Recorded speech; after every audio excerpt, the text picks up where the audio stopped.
선제를 읽고 5번째 시간입니다. 오늘 에스겔 변론을 통하여 하나님의 절대 주권에 대해서 1장부터 9장까지를 통하여 네 생물과 파수꾼의 사명, 심판의 시작과 살육하는 기계, 먹구름을 짠 서기관에 대해서 변론해 보도록 하겠습니다. 에스겔이라는 뜻은 하나님이 강하게 하신다는 뜻인데요. 이것은 하나님께서 인간 중간에 모든 예언을 성취시키고 역사하게 쓰시는 종들은 신과 같이 신창조하시고 샘을 주시고 또 말씀 무장 주셔서 강하게 신같이 쓰임받는 종들을 이길 것을 얘기했는데요. 이것은 다시 언자의 사명으로 하나님의 말씀을 다 이 땅에 이루어서 하나님께서는 늘 뭐라고 말씀하십니까? 너희는 내 백성이 되고 나는 너희의 하나님이 되리라, 이런 말씀을 많이 하시죠. 그래서 모든 예언서는 결과적으로 인간 종말의 역사를 말씀하신 것인데, 인간 종말에는 하나님께서 완전한 성대 나라, 그리스도의 나라를, 하나님의 나라를 이루는 것이 하나님의 뜻이다, 이렇게 볼 수가 있습니다. 그래서 우리가 인간이 스스로 생각해서 뭘 하기보다도 하나님의 말씀이 어떻게 이정이 되고 어떻게 말씀이 이루어지는 것이고 아버지의 뜻이 어디 있느냐를 생각해서 거기에 순종하고자 하는 이런 마음을 가져야 하나님의 의합된 종이 될 수가 있고 하나님의 뜻을 이룰 수가 있는 것이죠. 하나님의 뜻은 생각지도 않고 인간의 생각과 고집으로 자기들 나름대로 큰 세력이나 유지하려고 한다면 하나님의 뜻을 이룬 것과는 맞지가 않는다, 이렇게 보셔야 됩니다. 그래서 진리 앞에 순종하는 것이 무엇인가를 우리가 알아서 하나님 하시고자 하는 일을 잘 아시는 게 중요한데, 여러분이 잘 아시는 에스겔서 37장에 보면 마른 뼈 환상을 통해서 그것이 하나님께서 생기를 주시고 새로운 영을 주니까 어떻게 됐습니까? 큰 군대가 됐다 그랬죠. 그런 것처럼 이제 인간 정말에 강한 용사들을 일으키는데, 그것이 성경에는 하늘 군대, 하나님의 군대, 여호와의 군대, 백마탄 군대가 되어서 결국 승리하는, 아마겟돈 때 승리하는 종들을 일으키는 역사를 하실 걸 볼 수가 있는데, 그들 동안 세상을 심판하고 에덴don을 회복시키는 것이 하나님의 뜻이다, 이렇게 볼 수가 있습니다. 그래서 에스겔 성경은 하나님의 절대적인 주권으로 이제는 인간 세상에 이스라엘을 회복시켜서, 지금 이스라엘 회복은 이제 에덴 동산 회복으로 천년 왕국을 이루는 일이다, 이렇게 보셔야 됩니다.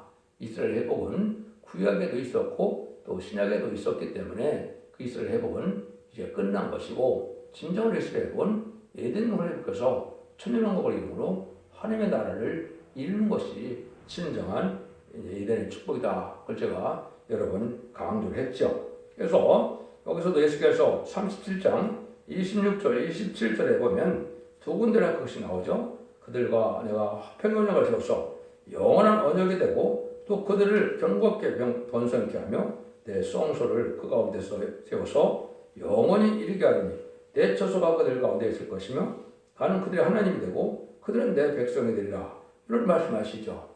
이것을 에스겔서 또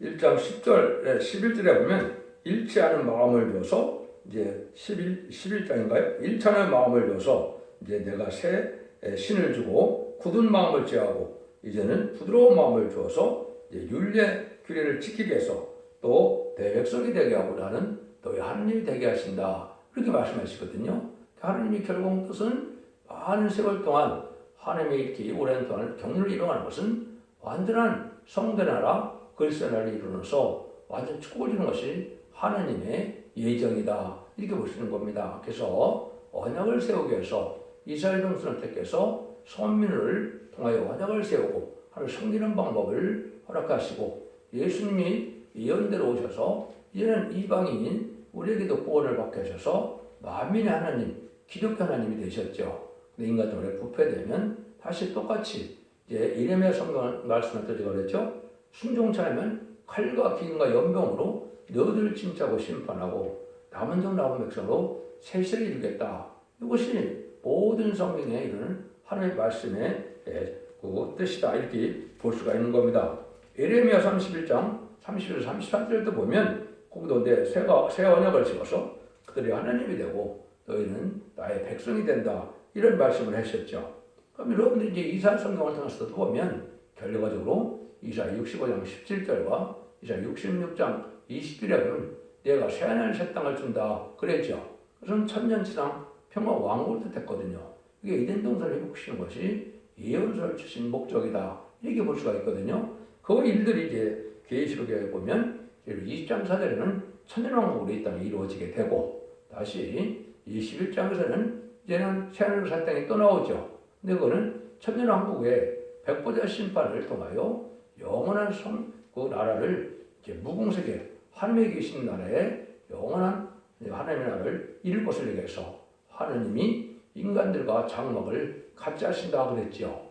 이 하나님의 사랑이 완성되는 거거든요. 그러니까 이런 일들을 통해서 보면 하나님의 성경을 우리에게 주신 목적은 바로 완전한 축복의 나라를 주어서 완전한 평화에 영광을 누리는 것이 하나님의 뜻이다.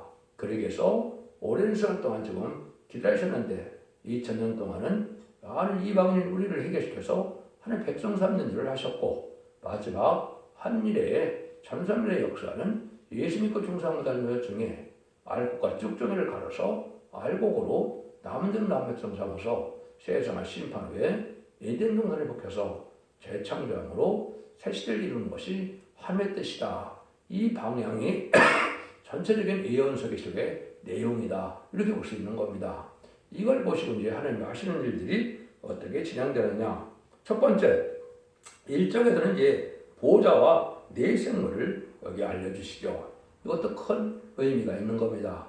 우리가 성경을 자꾸 우리가 해석을 하려고 들지 말고 성경에 있는 데를 믿어서 하나님 뜻이 어떻게 이루어가는가 이걸 깨닫는 것이 중요하거든요. 여기는 네 생물의 역사를 말씀을 하시죠. 그래서 네 생물이 있으므로 모든 일들이 이제 네 생물을 통해 하나님이 이 세상을 다스리게 된다는 것을 말씀하셨는데 그거를 다시 에스겔서 이제 1장 20에서 25절에 말씀하셨는데 계시록 4장 6절에서 8절을 보면 똑같은 말씀하시죠. 이걸 보면 더 자세히 쉽게 알 수가 있게 되어 있거든요. 한번 보시죠. 보좌 앞에 수정과 같은 유리바다가 있고 보좌 가운데 보좌 주에 네 생물이 있는데 앞뒤에 눈이 가득하더라. 그 첫째 생물은 사자 같고 그 둘째 생물은 송아지 같고 그 셋째 생물은 사람 얼굴이 사람 같고 넷째 생물은 빨간 독수리 같은데 네 생물이 각각 6 날개가 있고 그 안과 그 주위에 눈이 가득하더라. 그들이 밤낮 쉬지 않고 이르기를 거룩하다 거룩하다 거룩하다 주 하나님 곧 전능하시니요 전에도 계셨고 이도 계시고 장차 오실 자라 하고 요거는 이제 하나님이 우주 만물을 다스리는데 그냥 우연히 들어오는 것이 아니고 하나님의 주권이 이 내생물을 통하여 우주 삼라만상을 다 다스리는 걸 우리에게 보여주신 것이다. 이렇게 깨달으셔야 됩니다. 그래서 여기 내생물의 모형이 사자 같다. 이거는 들짐승을 다스리는 그러한 기관이고 또 둘째 생물은 송아지 같다. 이것은 각 온갖 가축들을 다스리는 생명기관이다. 또 셋째 생물은 얼굴 사람 같다.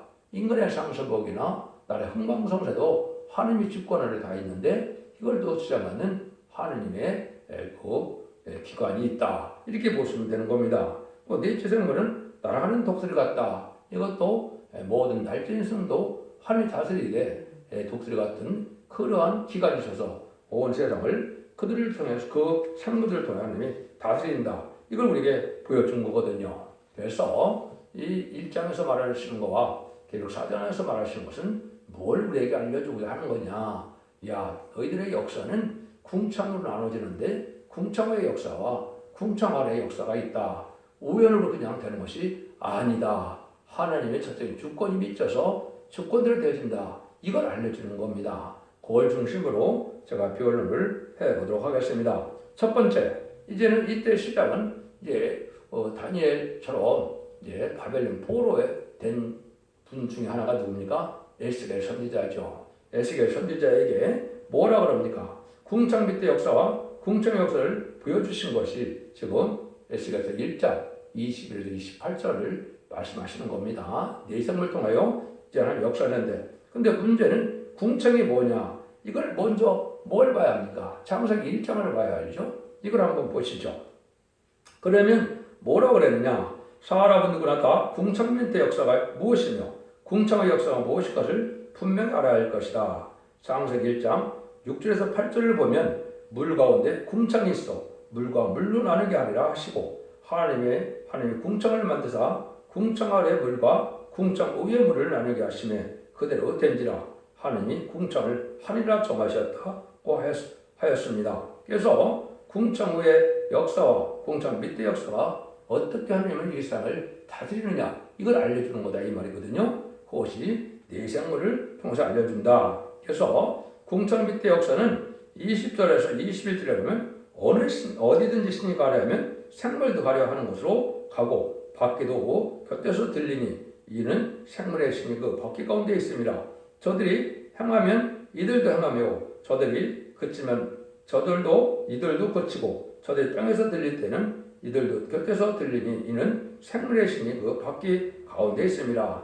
내생물의 역사가 지금 하나님 보좌 앞에는 내생물이 움직여지게 된다. 그러면 궁창을 어떻게 하나님이 설명하신 것이냐? 이 세상은 이제 창세기 1장 1장에 어떻게 됐습니까? 모든 만물이 수면 위에 있다 그랬죠. 물로 차 있었다 이 말입니다. 그런데 하나님이 어떻게 했어요? 물을 이제 나눠서 궁창을 만들어서 궁창 위의 물과 궁창 아래의 물로 나뉘라 그랬죠. 그대로 됐다 그랬죠. 그래서 궁창 아래의 물은 뭐가 됐습니까? 궁창 물은 이 지구 우리가 사는 곳이 돼서 그걸 다시 모으니까 바다가 되고 이제 묻이 됐다, 땅이 됐다 이렇게 말씀하셨죠. 그러면 그 많은 물은 어디 가느냐? 궁창으로 나눴다 그랬죠. 그것은 이제 우리 지구가 있고 공기층이 있고 우주층이 있는데 하느님께서 천지창조할 때 어떻게 했다고요? 궁창으로 하늘과 땅을 나눴다 이 말이거든요. 그래서 물세계가 있고 난 다음에는 하늘에 계신 보좌세계가 있다 이 말입니다. 그래서 지금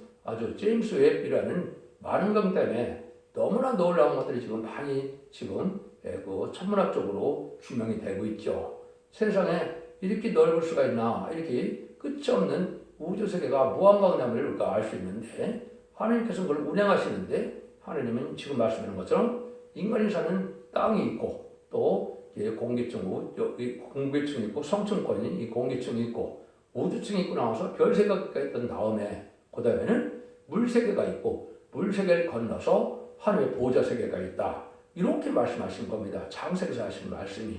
그런데 저 멀리에 있는 보좌 위의 세계에서 하는 일이 이 땅에 있는 인간들의 모든 우주 만물을 다 다스리는 것을 하시는 거다. 이걸 지금 보여주는 거거든요. 그래서 이 땅에도 하나님의 보좌 세계에서부터 움직여지는 대로 이 우주 만물이 다 움직여진다. 이걸 지금 설명하는 겁니다. 그래서 이것은 하나님의 주권이다. 우리 하나님께 있다는 것을 우리가 알 수 있다. 이렇게 보셔야 되거든요. 그래서 아까도 얘기한 것처럼 이걸 더 자세히 시켜야 되는 것이 계시록 4장이고 계시록 4장에서 결국은 내생을 통하여 이 우주 삼라만상을 다스리는 걸 우리에게 보여준 것이다. 그래서 예수님이 또 뭐라 그럽니까? 주님께서 마태복음에 보면 주님께서 말씀하시를 들에 백합화도 하나님께서 입히시고 고운기에 나는 새도 하나님께서 기르신다는 것은 하나님께서 직접 백합을 입히고 새를 기른다는 것이 아니고 생물계 활동을 있게 해서 식물계나 동물계까지 다 하나님이 움직이는 힘으로 다스려지는 것이다. 이걸 얘기한 거다 이 말이죠. 그래서 오늘이라도 궁창 아래의 생물체의 역사가 어진다면 이 세계는 아무런 활동을 있을 수가 없는 것이다. 이 활동은 하나님의 말씀대로 되어져서 아까 얘기했듯이 내생물을 통하여 우주 삼라만상을 하나님의 주권 안에서 다 다스리고 있다. 이걸 우리에게 알려주는 말씀이다. 이 말입니다. 그래서 여러분이 이제 여기에 보면 에스겔서 26절부터 28절사이에 보면 하나님의 보호자를 에스겔 선지자가 봤죠. 그런데 잘 알 수가 없죠. 한번 제가 간단히 읽어드리면 그 머리 위에 궁창 위에 보호자 형상이 있는데 그 모양은 나무석 같고 그 모양의 형상 위에 한 형상이 있어 사람의 모양 같더라. 내가 본즉 그 허리 이상의 모양은 단새 같아서 그 속과 줄과 불 같고 그 허리 이하의 모양도 불 같아서 사면 광채가 나며 또 사면 광채의 모양은 비오는 날 구름에 있는 무지개 같으니 이는 여호와의 영광의 형상의 모양이라. 내가 보고 엎드려 그 말씀을 한데 음성을 들으니 이렇게 해서 잘 모르는데 하나님이 보좌에 계신 것을 분명히 봤죠. 이걸 제가 인간들이 잘 알지 못하니까 사도 요한이 계시록 4장 3절에 이걸 또 인간이 알 수 있도록 하느니 표현을 하셨습니다. 그래서 계시록 4장 3절에 보면 똑같은 모습을 앉은 신의 모양이 벽옥과 홍보석 같고 또 무지개가 있어 보좌에 들렸는데 그 모양이 녹보석 같더라. 하나님의 보좌를 보니까 이렇게 딱 이렇게 될 때는 건 하나님의 품성을 알려주시고 하나님 하시고자 하는 일이 무엇이냐, 이것이 계시록 4장에서는 마땅히 될 일을 이렇게 얘기하신 건데, 하나님의 속성이 여기서 벽옥 같다는 것은 하나님의 근거자로 살려주는 생명의 역사가 있는 분임을 알게 하는 겁니다. 이거를 사랑의 품성이다 이렇게 표현을 하는 거죠. 두 번째는 홍보석 같다는 것은 하나님 공의의 하나님이 되셔서 또 하나님은 진리대로 진노 심판도 있고 하나님께서는 보험도 있다, 이걸 알려줄 거거든요. 그 심판의 역사를 하시는 분도 하나님이 하시는 거다, 이걸 보는 거야. 그래서 하나님은 사랑과 공의의 하나님이다, 이걸 알려줄 거거든요. 그런데 뭐라 그럽니까? 무지개가 있어서 보좌에 들렸다 그랬죠. 그래서 녹보석 같다. 근데 하나님은 그런 살려주는 역사가 다, 무지개는 언약을 상징하니까 언약의 말씀대로 하시는 진리의 하나님이다, 이걸 알려주는 겁니다.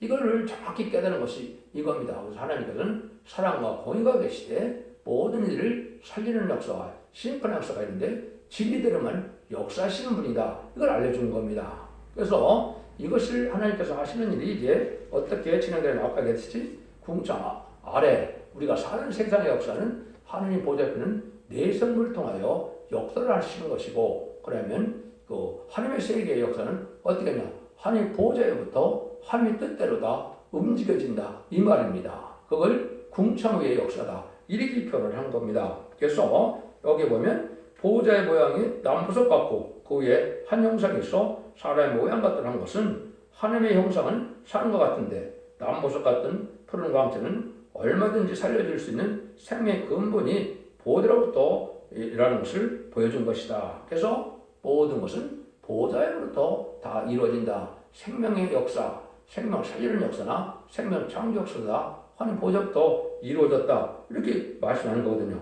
근데 허리 이상의 모양은 단새와 같아서 그 속과 그 주위가 불 같고 그 허리 이하의 모양은 이제는 불 같아서 사람의 광채가 난다는 것은 하나님께서 공의로 심판할 진노 형편을 보여주는 것이다. 제가 설명을 드렸죠. 그 다음에 뭐라 그래요? 이는 구름에 있는 무지개 같은 광채가 있는데 이것은 불변의 언약을 뜻한 것이다. 그래서 하나님께서는 살려주는 역사도 심판하는 역사도 언약의 말씀을 하신다. 이것이 모든 예언서 계시록이 하나님의 언약의 말씀이다, 이렇게 보시면 됩니다. 하나님의 말씀을 사시는 율법과 선지자가 하나님의 말씀이거든요. 그래서 다른 데 것은 이제 뭐 사도들의 말씀도 있고 주님의 말씀도 있고 성령의 역사를 썼지만 역사서도 있고 편지서도 있고 막 그렇죠. 근데 하나님이 직접 이제 쓰게 하신 거는 이제 예언서와 율법이다, 이렇게 말씀하는 겁니다. 그래서 하나님께서는 이렇게 진리대로 다스리는데 진리 다스리는 역사가 하나님 보좌의 세계로부터 온다는 걸 우리에게 알려준 것이다. 그래서 이것은 이제 무신론처럼 이 세상에 우연히 들어가는 것이 아니고 하나님께서는 보좌 위의 세계나 보좌 아래 이 땅의 우주 만물의 세계나 다 하나님의 주권 안에서 다 움직여진다, 이거를 알려주는 것이다, 이렇게 볼 수가 있는 겁니다. 이걸 여러분이 먼저 아셔야 하느님이 얼마나 무한강대하시고 전지전능하시고 하느님의 전적인 능력과 권세로서 세상 마음을 다스리는 하나님이다, 이걸 먼저 알아라, 이 말입니다. 그래 참된 하나님의 종과 되고 하나님의 백성이 되겠죠. 그 다음에 2장에서는 이제 선지자를 세우는 것을 얘기를 하죠. 그래서 뭐라 그래요?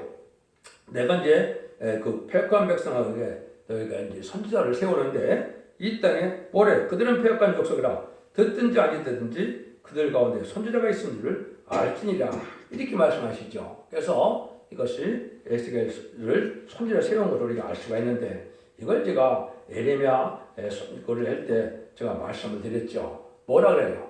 에레미야도 만국에 세운 선지자다, 열방의 선지자다, 이렇게 말씀했죠. 근데 그분들이 실제 열국의 만방위에서 역사를 하지 않았거든요.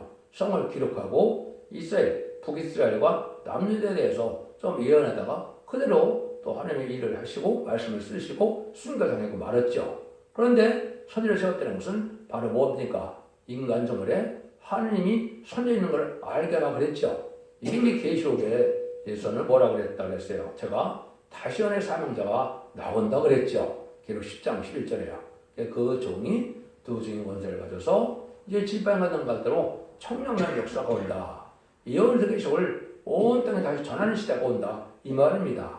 이것이 재림제가 올 때 인간 종말의 역사를 뜻한 것이거든요. 그래서 진리대로 심판하고 진리대로 구원하고 축복 주는 것을 말씀하신 것이다. 이렇게 여러분이 아셔야 됩니다. 그래서 지금 여러분들이 이제 이거 듣는 것이 모든 예언서 계시록이 2700여 년 전에 썼는데 이것을 잘 뜻을 모르니까 이걸 알게 하는 선지자가 나온다 이 말입니다. 그래서 이거를 찾는 때가 마지막 하늘의 전선멸의 역사다. 그걸 정확히 표현한 것이 저가 내게 말하기를 네가 많은 백성과 나라와 방언과 임금에게 다시 예언하여야 하리라 하더라 그랬죠. 요게 열방의 선지자, 만국의 세운 선지자다 이 말입니다. 그래서 열국의 선지서를 다 인간들에 전하는 때가 오게 되는데 이게 말세 사명자다 이렇게 말씀하는 겁니다. 그래서 그 사명자를 3장에서는 파수꾼의 사명이다 이렇게 계셔.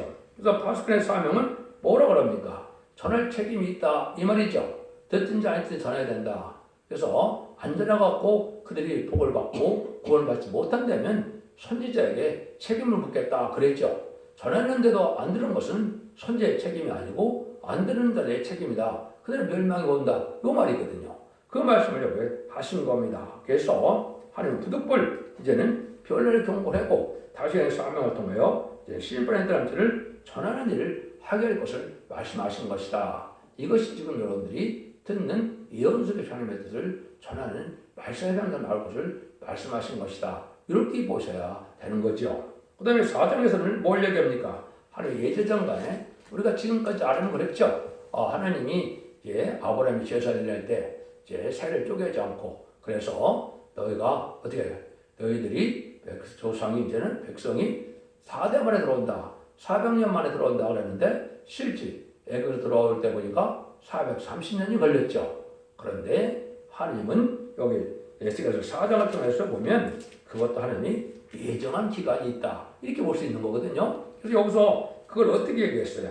여기 보면 4장 4절에 너는 좌편으로 누워 이스라엘 족속의 죄악을 당하되 내 눕는 날수대로 그 죄악을 담당하리라. 그런데 그 날수가 5절에 390일을 이렇게 해라 그랬죠. 그런데 6절에 또 다시 그러죠. 너는 그 수가 차거든 너는 우편으로 누워 유다 족속의 죄악을 담당하리라. 내가 네게 40일을 정하였나니 일일이 1년이라. 그러니까 390일과 40일 도면 430이죠. 이것이 일일이 1년이라 했으니까 430년이죠. 이것도 하나님이 예정한 뜻이 있다. 이렇게 볼 수가 있는 겁니다. 그래서 이걸 이제 구태여 지금 신약적인 말씀으로 본다면 어떻게도 볼 수 있느냐. 1620년 이제는 메이플라이어를 통해서 이제는 미국으로 건너가는 청계도가 있었죠. 이제 그 일들이 지금 400년이 넘었죠. 그래서 그 기간도 또 같은 뜻이 있을 것이다. 이렇게 볼 수 있는 겁니다. 그래서 이것들은 하나님의 예정된 선지서에 하나님의 역사를 주관하는데 물론 에스겔 선지서는 이제 모세의 그러니까 출애굽에 하고 난 다음에 쓰여진 거기 때문에 후에 쓰였다고 볼 수 있지만 하나님은 작정은 그렇게 돼 있었다. 이렇게 볼 수 있는 겁니다. 그래서 4장에서는 우리에게 그걸 보여주고요. 5장에서는 이제 머릿돌과 수염을 깎는 이런 일이 벌어지는데 여러분이 여기 이제 1절, 2절에 보면 뭐라 그럽니까? 하나님께서 이제는 인자 너는 날카로운 칼을 취하여 삭도를 삼아 네 머릿돌과 수염을 깎아서 절에 담아 나누었다가 그 성읍을 여수는 날에 차거든 너는 터럭 3분의 1은 성읍 안에서 불사르고 3분의 1은 가지고 와서 성읍에서 사방에서 칼로 치고 또 3분의 1은 바람에 뜨사 내가 그 뒤를 따라 칼을 빼리라. 이렇게 겠죠. 요거를 이제 이렇게 예언하신 것을 하나의 섭리를 생각해 본다면 첫 번째는 이렇게 볼 수가 있습니다. 계시록 8장 7절부터 10절까지 보면 첫째 천사부터 넷째 천사가 나팔을 보면 세상이 어떻게 되느냐. 세상이 정확히 3분의 1이 공산화가 된다고 예언이 되어 있어서 그것이 성취가 된 거거든요. 1917년 10월 17일 스탈린이 막스레인족 앞에서 볼셰비크 혁명으로 이 세상에 공산당이 등장해서 1975년 4월 30일 베트남 전쟁이 끝남으로 정확히 영토적으로나 인구로 3분의 1 공산화가 됐지요. 그래서 3분의 1 된 부분을 우리가 하면 승리를 알 수가 있죠. 그런데 계시록 9장 10절에 15절이면 중동전쟁 3차 대전이 일어날 것인데 그때도 뭐라 합니까? 3분의 1이 죽기로 예정이 되어 있다. 그래서 지금 78억으로 본다면 26억이 이제 3년에 죽는다 이 말이거든요. 이것은 이제 하나님께서 심판하는 방법, 제한하는 것을 우리가 알려준 일이다. 이렇게 보면은 그 교훈을 우리가 삼을 수 있다. 이렇게 볼 수 있는 겁니다. 그런 것을 이제 뭐 다 일일이 얘기하려면은 시간이 없으니까 그렇게만 말씀을 하겠습니다. 그 다음에 이제 7장에서도 이제 보면 뭐라 그래요? 많은 제약을 짓는 때가 오는데 그 제약에 이제 결국 하나님께서는 경고하고 순종참은 칼과 기름과 연병으로 치게 된다. 이런 말씀을 강조하는데 이제 8장에서는 예루살렘이 우상 숭배하게 되는데 아주 인간 정말에 우상이 많아질 걸 얘기한 것이죠. 이거는 지금 육적 이스라엘 얘기한 것이 아닙니다. 세계적인 역사를 얘기한 것이고 그 다음에는 한국에 대한 얘기다. 그것은 제가 여러 번 말씀을 드렸죠. 건축자의 분들이 모퉁이 뚫어버리 뚫어대나니 그것이 바로 한국의 심판 역사가 일어날 걸 보여주었죠. 근데 그걸 정확히 8장 16절에 보면 뭐라 그럽니까? 태양신을 섬기는 자들이 나와서 태양을 경배한다. 이렇게 얘기를 했죠. 근데 이게 놀랍게도 이제 어떻게 돼요?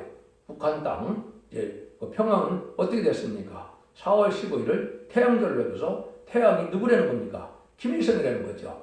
이런 제약을 진다. 이걸 얘기하는 겁니다. 실제 그렇죠? 그래서 한국에 대한 예언이다. 이렇게 보셔도 이게 무방한 겁니다. 그래서 북한 땅에는 실제 태양절이 있고 태양을 김일성으로 지금 얘기를 한다. 이렇게 볼 수 있는 겁니다. 근데 이제 한 가지 9장 시간이 없어서 간단히만 말씀드립니다. 9장에서는 이제 인간 종말에 정한 때가 되면 어떤 때가 오느냐. 이거 여기 보면 내가 본 적 6사람이 북한을 운명길로 쫓아오는데 각각 살육하는 길을 잡았다 그랬죠. 근데 그 중에 한 사람은 바로 가는 벼슬을 입고 허리에 서기관에 목걸이를 찼더라. 이렇게 되죠. 인간 종말에 될 일을 지금 하나님이 예정하신 건데 이걸 어떻게 해석해야 되느냐. 5사람은 나라를 관하는 사람이라는 얘기도 했습니다. 이거는 뭘 뜻하느냐? 5나라의 강국이 나온다. 5나라의 강국이 나오는데 살육하는 기계를 갖고 나온다. 이거죠. 인간 종말에 됐을 때 살육하는 기계가 지금 뭘까요? 2차 대전 이후에 보니까 이거는 핵무기를 뜻했죠. 그래서 예언대로 어떻게 했어요? 1948년 10월 24일 2차 대전 후에 유엔 안전보장이사에 5나라가 등장을 했죠. 근데 그 사람들이 지금 핵무기를 거의 다 그 5나라가 가지고 있거든요. 그걸 얘기하는 겁니다. 그때 그러면 핵무기를 가지고 나오는 나라들이 나올 때가 인간 종말이고 기득권 종말인데 그때 목걸이를 찬 서기관이 한 명 등장하죠. 이건 바로 뭐예요? 하나님께서는 문서운동을 통해서 하늘의 비밀을 알려준 복음의 역사가 있을 것이다. 이걸 보여준 겁니다. 그래서 이걸 하박국 2장에서도 보면 명백히 판에 새겨서 읽을 수 있게 하라 그랬죠. 이건 문서운동을 뜻하는 겁니다. 이걸 간단히 살펴보면 1세기 중엽에 복음이 어떻게 해서 세상에 전해졌습니까? 물론 사복음서도 있었지만 사도 바울이 열령원의 편지를 통하여 이 기독교가 전파되는 일에 결정적인 역할을 했죠. 그것이 첫 번째 문서운동입니다. 두 번째는 제가 또 현대서 아름다운 시에 대한 부분을 말씀을 드렸죠. 그 아름다운 시를 전해온 분은 예수님인데 예수님은 이제 신년의 날은 안전하고 은혜만 전해서 천국 복음만 전했다. 그래서 아름다운 시를 다시 말세 복음을 제레미주가 오실 때 되는 복음인데 그 전하는 때가 온다. 그렇게 했죠. 그 실질적으로 말씀의 대표가 이제는 죽지 않고 세세하고 죽지 않고 배려름차는 아름다운 시의 말세 복음 결국 10장 6절에 영원한 복음을 전할 때가 있었죠. 그런데 인간 종말에 이제 마지막 사명자가 다시의 사명자가 나와서 이제는 최종 다른 진리를 전하는 때가 오죠. 그것을 마지막 전하고 난 다음에 그 진리의 말씀대로 심판할 것을 보여준 것이다. 이렇게 보셔야 정확히 하나님의 섭리를 깨달은 겁니다. 그래서 하나님께서는 인간에게는 장관 세월이지만 하나님께서는 그렇게 장관 세월이 아니죠. 하나님은 예제정간에 이렇게 예언대로 다 이루어진다. 그래서 사명자도 이렇게 구분되어져 있기 때문에 자기가 맡은 사명은 자기밖에 모르니까 어떻게 돼요? 다 오해가 오는 거지요. 그래서 하나님은 그때마다 시대적인 사명자를 세우는 것을 하나님 섭리 속에 알 수가 있다.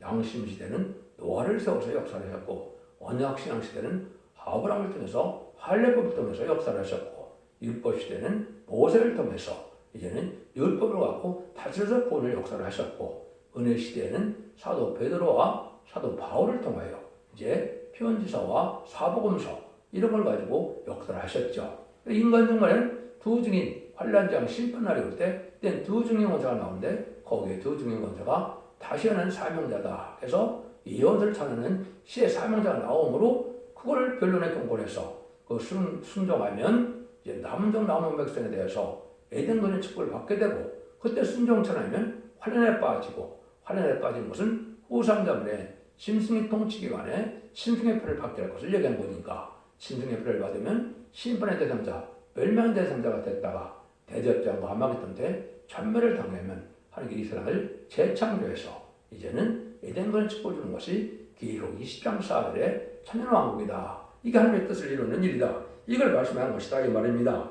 그런데 뭐라 그럽니까? 여기에 이제는 이마에 표를 하는데 뭐라 그럽니까? 정한 때가 되면 아끼지 않는 때가 온다 그랬죠. 여기 보면 너는 예루살렘 성읍 중에 순양할 그 가운데 향하는 모든 가정을 이루어 탄식하며, 이게 누구한테 명령 내리는 겁니까? 가는 벼슬을 입고 이제 먹구를 짠 서기관이거든요. 그래서 두 증인에게 뭐라 그럽니까? 두 증인에게 이제는 천명에서 예언하라 그랬는데 뭐를 입었다 그랬어요?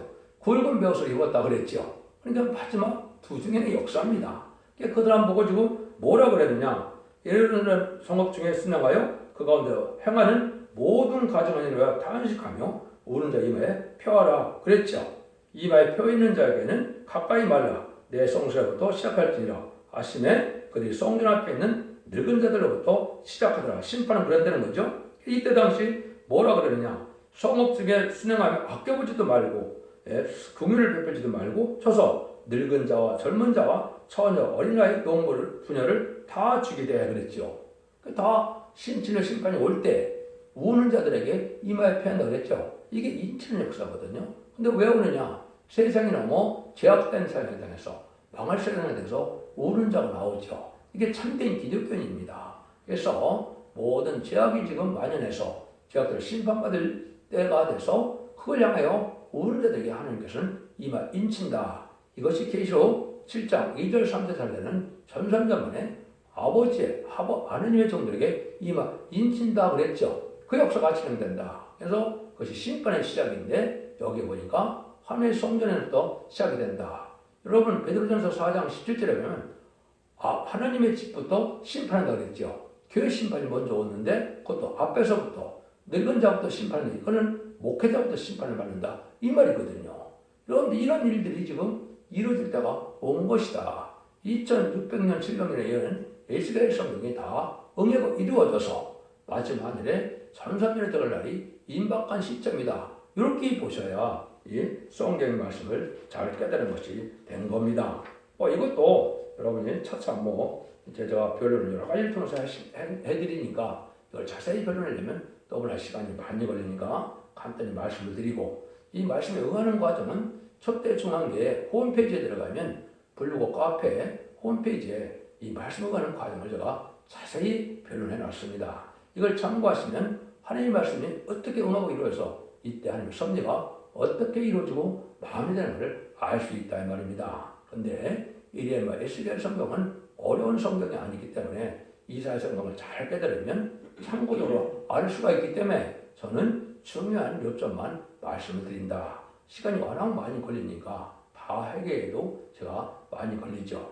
금년부터는 아마 영어변론까지 하기 때문에 한 번 다 설교를 하려면 1년 가까이 걸립니다. 모든 예언서와 계시록을 다 제가 설명을 했는데요. 영어변론까지 하기 때문에 이걸 본다면 여러분들에게 자세히 설명하지 못하는 것은 여러분 책을 통하여 이제 인터넷을 통하여 여러분이 깨닫게 하시고 또 그거를 일상에 순종함으로 전산만의 역사에 순종함으로 이제는 영육간의 구원을 받아서 남은 백성에 대해서 자선 만대 축복을 이루는 복된 종들과 성도님들 다 되시기를 예수님의 이름으로 간절히 축원드립니다. 아멘.